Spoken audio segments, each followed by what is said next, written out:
Welcome to the second video in a series of 3 videos on setting up your Easy Storage software solution.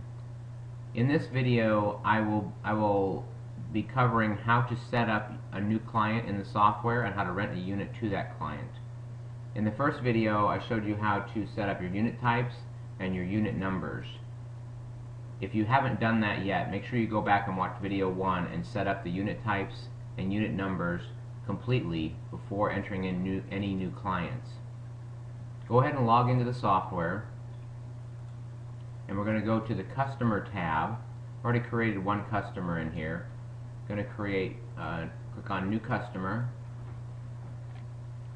What's required in this area to set up a customer is at least the name, and in most cases you're going to want to put in the name, first name and last name of the customer.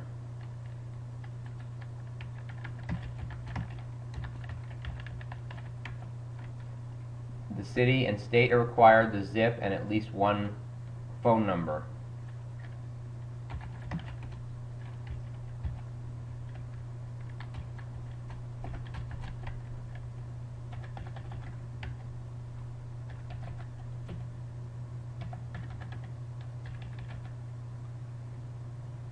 And we'll scroll down towards the bottom. You can enter a driver's license here, a security question and answer.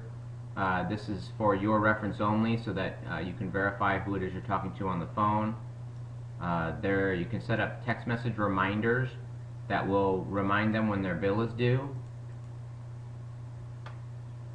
Put in notes for that client, set up email reminders, or you can disable the bulk invoice printing for a particular customer as well. In here you can set up their username and password so they can log into the software, and then that will be emailed to them. However, these fields are not required. Go ahead and hit create. Once you've created a customer, click on their name and then go up and hit the Rent Now button or Rent Unit button. You'll select the unit type for that customer.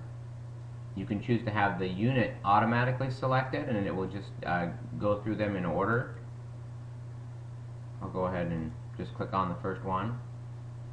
For the billing cycle, you're going to choose the first of the month. This is going to start the billing cycle as of December 1st. You can also put December 1st, which do the exact same thing. Unless you want to have them billed in the future and then somehow give them a discounted rate on the first month's rent, you do that here in the prorated amount and then set this for a future month.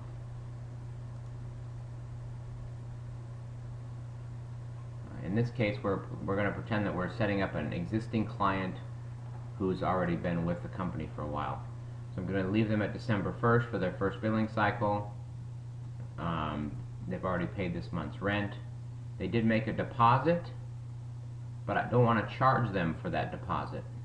So the initial deposit that they made was $20. I'm going to leave that there, and I'm going to uncheck charge deposit because they've already paid for it.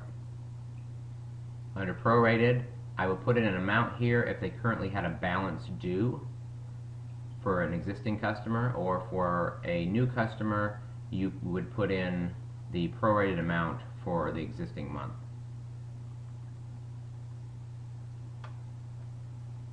Below here you'll see exactly what the software is going to do when you hit the Rent Now button. So it's going to charge $0 immediately, and then the first charge is going to be on December 1st for $80. And this will charge the card that's on file if there is a card on file. Right now, that customer has rented a unit.